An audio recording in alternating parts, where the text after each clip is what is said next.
শুনলে অবাক হবেন, জাহান্নামীরা অনেক লম্বা এবং যন্ত্রণাদায়ক শাস্তি ভোগ করার পর আল্লাহর কাছে 4টি জিনিস চাইবে, কিন্তু একটিও পূরণ হবে না। প্রথম আবদার, তারা বলবে, হে আল্লাহ, আমাদের এখান থেকে বের করে দিন, আমরা আর গুনাহ করব না। আল্লাহ পরিষ্কারভাবে বলে দেবেন, চুপ, আমার সাথে কথা বলো না। তখন তারা বুঝতে পারবে যে তারা আর কখনো এখান থেকে বের হতে পারবে না। দ্বিতীয় আবদার, তারা জাহান্নামের রক্ষক মালিককে বলবে, আমাদের জন্য আল্লাহর কাছে দোয়া করুন যেন তিনি আমাদের মৃত্যু দেন। মালিক সঙ্গে সঙ্গে উত্তর দেবেন না, 1000 বছর পর বলবেন, তোমরা এখানেই চিরকাল পড়ে থাকো।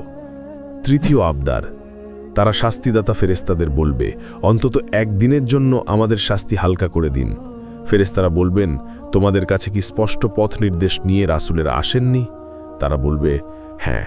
ফেরেশতারা তখন বলবেন, তাহলে এখন নিজেরাই প্রার্থনা করো। চতুর্থ আবদার, তারা